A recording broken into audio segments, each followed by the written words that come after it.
So let's talk about the open mode here. And again, this is what Cleese was referring to yesterday as the tortoise mind, where you're in this creative space where you're playing, where you're playful. All right?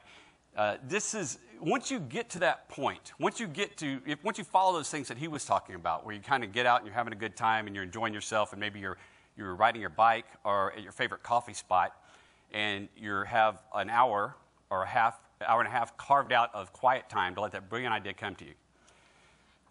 Another important point that he makes is that once you get open, he said, nothing will stop you so effectively as the fear of making a mistake. So I believe that's the most important thing we need to do, is once we figure out how to get open, how do we stay open, okay? Now think about this fear of making a mistake. Once you got your great idea, what's the next thing you got to do? You go to a committee. Sit down with about 12, 13 people. You got some folks from legal on board, people from accounts payable, brand. All right, these are typically people who have roles which are not necessarily supportive of the creative spirit. So we'll talk about how to, they're important roles, and they have reasons for that, of course, but we'll talk about how you make that all work. This is, and I got some bullet point slides. I learned people like to see, if they don't see bullet points, they feel it's a waste of time. So here are your bullet points. I include bullet points in all of my presentations. Even when I'm talking to my kids, there are bullet points. Okay, any kind of negotiation, use bullet points. Okay, but this is on the handout, and there are some good links, just some wonderful cases that show how failure, just actual practical cases that show here's how failure works, how getting people comfortable with mistakes leads to more creativity. Okay, and some other simple things you can do is just start recognizing failure and mistakes. You know, have the CMO send out a note saying, okay, this didn't work out for us like we thought, but they put a lot of good work into it. It was a great idea. It just didn't go our way. But hats off to Amber. You know, she's getting whatever, a gift card. It used to be a free trip to Hawaii. Now it's a gift card to Starbucks. So, but if you start recognizing that, it starts to change the culture. People kind of get an idea. Okay, it is okay to take a risk. All right, let's get into the mechanics here of how comedy works. A comedian wants to get the audience, the train of thought, going in one particular direction, okay? That's what you want to do. You want to kind of get somebody thinking this way. That's the purpose of the setup. So let's, I think vector physics, of course, is the best way to explain comedy.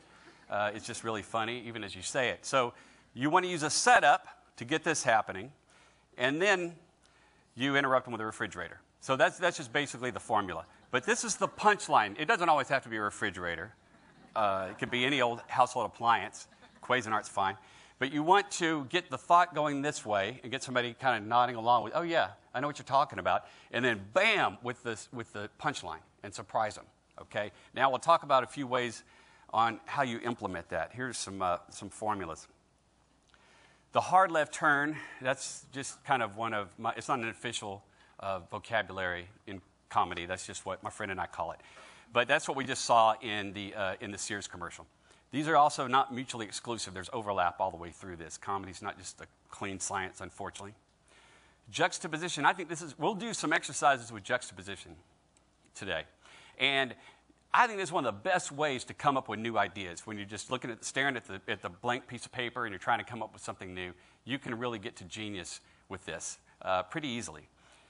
Irony, pain is, comedy comes from pain. Much of comedy comes from pain. And I think this is when brands try to do content marketing, I think this is a great place to start.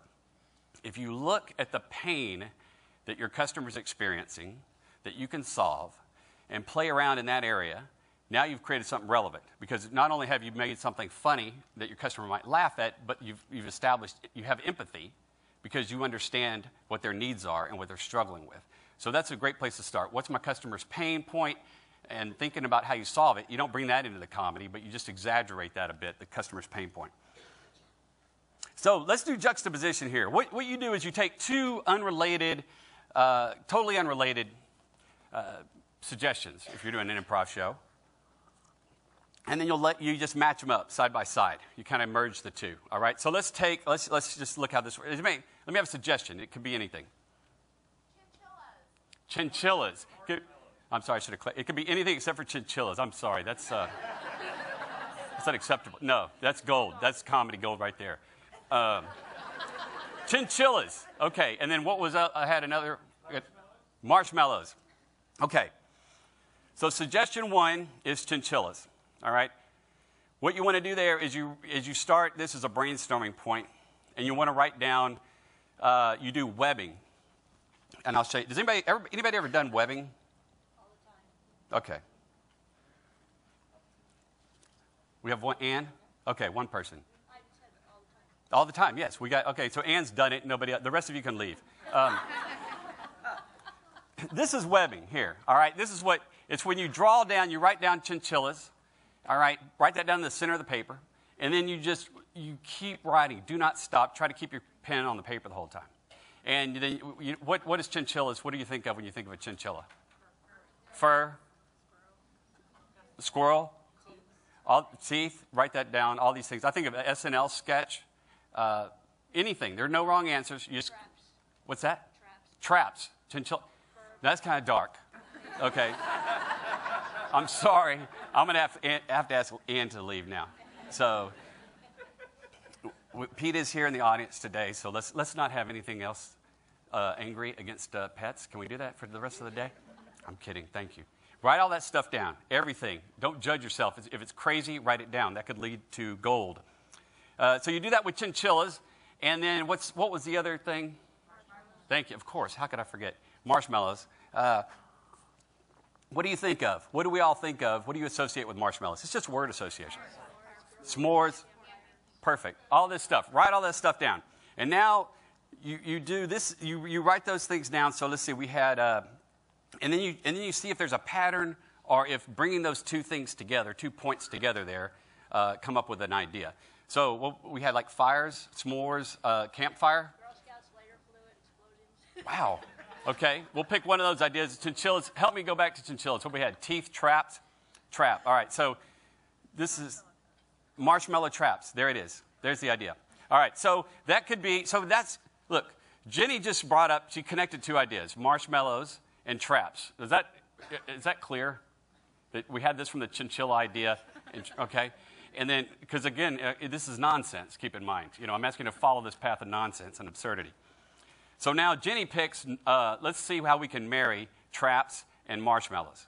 So you could have a concept about a trapper who's out to trap marshmallows. And this could end up being, and of course, once you have that absurd idea, you play it completely straight. Okay, everybody's serious. We're getting this done. I mean, everybody's committed to it in the actors. I mean, nobody's winking and laughing, but you're playing it dead serious. And maybe this is a trapper, or we open up on a trap shop where there's a guy selling traps, and a guy comes in, he's roasting, the commercial for s'mores or chocolate bars or whatever. And you just come up with an idea about what a trapper would look like who just traps marshmallows. Or you look at his backstory. Why does he just trap marshmallows? Is he vegan? Does he only trap vegan marshmallows? And you tell that story. That could lead you to a psychologist. He's at the counselor's office talking about why he doesn't trap deer anymore, and it's just marshmallows. It's those kind of things. But it just leads you to these absurd ideas, which just gets you and builds those muscles of being creative, okay?